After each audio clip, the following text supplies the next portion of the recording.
Hello everybody and welcome to another video. Now today I'm going to be doing something I don't think I've ever actually done before on this channel. In the time I've had this channel, I've had numerous people from like unsigned bands, unknown bands, approach me and go, would you mind looking at my vocal cover of this track? Would you mind looking at this track from my band that we recorded in my grandma's basement, sort of thing? I've had a lot of those people from like independent bands ask me to do that, and I've checked out the tracks and they have been just awful. So I didn't want to do videos or reviews of them because it was very hard for me to say anything actually nice about them, and these people are trying really, really hard to create music, to find their passion in an industry that they enjoy. And, I didn't want to, these people are really excited about their music and they wanted to hear my opinion of it, and I didn't want to just sit there and trash all over it. However, today I'm going to be actually looking at one of these tracks. Now, very recently, a band called Become Zero emailed me and asked me if I'd look at their new single, their first debut single. You can't have a first debut single. It's their debut single that they've released on YouTube. And when a group does this, I normally check out the track and I normally skip through it. I don't listen to the whole track in its entirety. I had to skip through the track and I was actually quite intrigued. So I decided I would have a look at it. And I emailed the band back, said yes, I'd have a look at it, and asked if they could tell me a bit about the band, and that made it even more interesting. So I'll tell you a little bit about the band. Now, the band's called Become Zero. They are a four-person band from Portugal, the city of Porto. They formed about a year ago, but the current lineup itself has been together for about 5 months. Their musical style is sort of post-hardcore / hardcore style music, and they're going to be releasing an EP at the end of the month called When Numbers Become Words. And this is where it got interesting for me. All of the members are between the ages of 16 and 17. So there we go. Their biggest inspirations by far are things like Deftones, Architects, Northlane and Dealer. Now, I've only actually heard of Deftones from there. So there we go. They have no label, but they got a whole bunch of money together in order to record their EP in a professional studio. So, yeah, it's a very intriguing sounding group. Now, we're going to be looking at their track called Ocean Void. Like I say, I have skipped through this, I've sort of scanned through it to check it out, and it does sound very interesting, but I've not actually listened to it as a whole, so I don't actually know what to expect from the entire song. So we'll just jump into it now. So Ocean Void by Become Zero. Let's have a look. See what we end up with.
Oh, okay.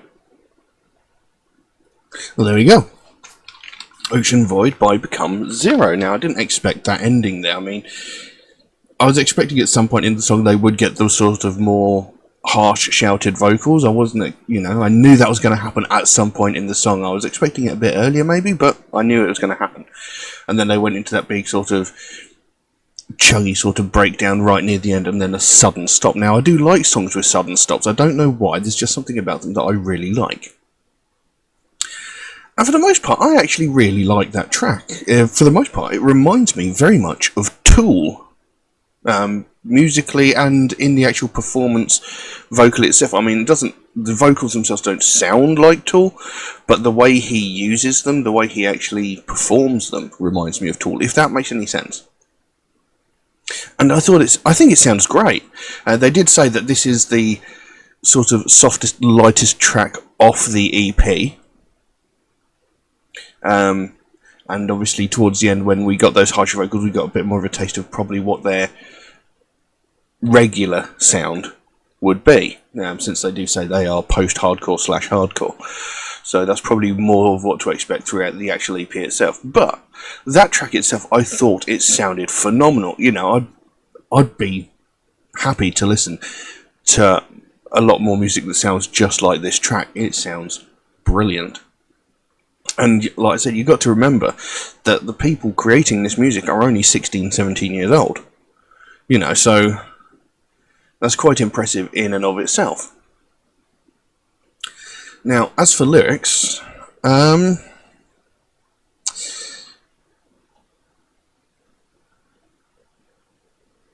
not entirely sure. Now, we've got lyrics here. It says, "Your eyes shine through the sea waves. This time I won't insist. Wait. The rivers cross as we find our way. Gasoline burns through another day. You float on a beautiful dream where I fly. Your soul's such a violent scream when it cries. There's poison in your sadness. There's poison in the sadness of your words. Your words. There's something in the colours of your world." Then it goes back into that sort of chorus-like part. It says, "You float on a beautiful dream where I fly. Your soul's such a violent scream when it cries. You make me drown in waves. Yeah, you make me drown in waves." And then it goes into that, more sort of harsh, hardcore style vocal towards the end. It goes, "You buried our hopes in this delusional sea, looking through the eyes of what we're meant to be. You buried our hopes in this delusional sea, looking through the eyes of what we're meant to be. And I know one secret that has been hiding in the dark. There is no greater good than the one that comes from my heart." So I'm not entirely sure what the actual song itself is about. It sounds like a relationship of some kind where, he's saying, "You float on a beautiful dream where I fly, your soul such a violent scream when it cries." So he might be talking about a woman that the woman could possibly be living in a dream thinking everything's fine and dandy, but when things go wrong, it goes horribly wrong and she's like crazy. It says, "You buried our hopes in this delusional sea, looking through the eyes of what we're meant to be." So maybe she's expecting the partner to live up to sort of high expectations, and she's got these delusions that they are a fantastically great couple when in fact they're actually not working well together at all. And because of her high expectations, the relationship's suffering. I'm not entirely sure. I really couldn't say, but I like the way the song has been written. I like the wording used in the song, and I actually really liked this. Like I said, this is the first time a sort of independent little band has sort of come up to me and said, "Hey, would you mind checking out this song?" And I've actually thought it was a pretty decent track. Other ones that I have heard, I've not had that many, I'll be honest. I've had only a few, but I've had people asking me, would you look at my vocal covers, and they've just been terrible. I've had, like I say, singles handed to me that have been recorded in a garage, and they have been of such terrible quality, or bad performance-wise that I just really couldn't do anything with them and in any way find anything positive to say. So, I didn't want to sort of crush them when they were trying so hard. But this is brilliant. They've gone and scraped money together to get some studio time to record this professionally, and studio time is not cheap, so they've worked very, very hard to get this money together to get into a professional studio and record this. I think some of the mixing might be a little bit, might need a little bit of fixing, because I do feel that sort of harsh vocal bit at the end could have had a bit more punch, maybe. It could have sounded a bit stronger, because it sounded a little bit distant, but that's just me, So maybe the mixing needs a little bit of work, but for the most part, it sounds great. I really like it, and I hope these lads go far, or these people. I don't know whether it's lads. I hope these people go very, very far, because it was a very well performed piece of music, and I really liked it. So there we go. I'm going to leave that as it is for the time being. I look forward to see what they come out with in the future, and I'm actually going to look forward to the EP coming out. I would like to very much have a look at that. But anyway, I will leave that as it is for the time being. Now, if anybody would like to suggest a track for me to react to, then please do so by all means. You can drop a comment in the comment section below, or message me on my Facebook or my Instagram, or you could even message me through Patreon, where you could also help to support this channel, which would help me a great deal. There is an option on Patreon where you can get your suggestion jumped to the front of the queue, should you so desire. There are a couple of limitations that go with that, though, to be fair to people who suggest tracks on a regular, through regular means. So, the option's there, should you so desire. If you do suggest a track through regular means, know that it might take me a while to get around to your suggestion, because I do get suggested so many tracks every single day that my list grows faster than I can record the videos. But I do write down every suggestion I get, so it will get done eventually. It just might take me a while to get around to it. Also, Metalhead Reacts is a proud supporter of the Sophie Lancaster Foundation, a British-based charity whose main goal is to put an end to hate crime, mainly those involving people of the alternative culture, and it's something I believe in very, very strongly, and it's something that needs a lot more recognition than it gets, because every day all around the world people are getting violently attacked just purely because of the fact that they listen to alternative music, or the fact that they wear alternative fashion. It happens every day all around the world, and it gets widely ignored. Nothing gets done about it. And when I'm saying people are getting attacked like this, I'm not talking about small, insignificant things like insults getting shouted from passing cars, or getting shoulder rammed as they're walking down the street. I'm talking about violent crimes where people are left, in a hospital with broken bones, or sometimes with far more life-threatening injuries.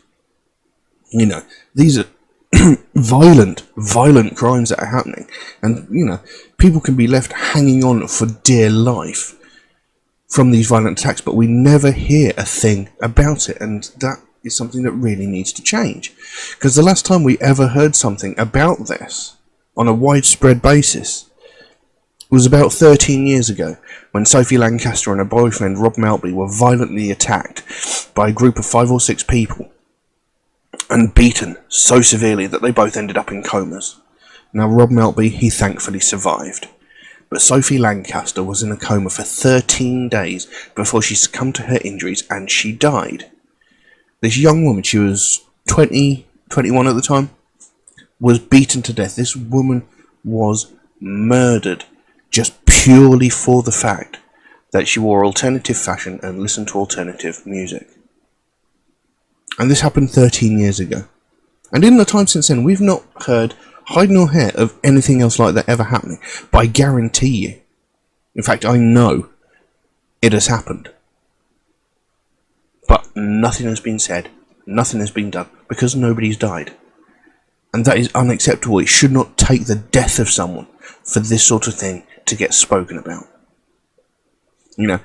Every day, especially at the moment, we hear a lot about all these other hate crimes, like sexism, racism, homophobia, transphobia, religious hatred. We hear about these every day in all kinds of media, and we hear every facet of them, from the most violent and heinous of crimes where someone has been murdered for the colour of their skin or their religion or, you know, their sexual orientation, down to the most pathetic and petty of these crimes where some entitled white woman is calling the police because a man of colour is having a picnic with his family in a park. You know, we hear these every single day. But nothing gets said about these people that are getting beaten, you know, half to death just because of the taste of their music. Now, people have argued with me that it's not a hate crime. It's the definition of a hate crime. If you're attacking someone because you hate something about them, whether it is the colour of their skin, their sexual orientation, their religion, or their taste in music, if you're attacking someone because you hate that thing about them, that is a hate crime. And if you're beating someone nearly to death just because of their taste in music, that is a violent, violent hate crime, and something needs to be done, but it's getting ignored, and that is unacceptable. It needs to be recognised. Something needs to be done. And this is what the Sophie Lancaster Foundation is all about. They want to bring more attention to the fact that this is happening. They don't want to see what happened to their daughter happen to anyone else. It's something that never should have happened in the first place, and it most certainly cannot be allowed to happen again. You know, they don't want to see another family go through what they went through when they had to watch their daughter slowly die over the course of 2 weeks. You know, we cannot allow it to carry on, because at the moment, by completely ignoring this, the fact that this is happening, by not doing anything about it, the people committing these crimes are just getting away with it and thinking that they can carry on treating people this way. And that is unacceptable. We cannot allow that to carry on. So if you'd like to find out more about the Sophie Lancaster Foundation, there is a link to their website in the description below. You can go over there, find out what they're working on at the moment, find out what their main goal is, because they can explain it a hell of a lot better than I can. And if you can help them out in any small way, obviously don't feel obligated to do so, but if you can help them out in any small way, whether it's a small donation through their website or something as simple as one of these Sophie wristbands from their web store, the smallest amount can make the biggest difference. And the sooner we bring more awareness to the fact that this is happening, the sooner we can help to stamp out prejudice, hatred, and intolerance everywhere. But I'm going to leave that as it is for the time being. Thank you all very, very much for watching, and I'll see you again soon. Bye-bye.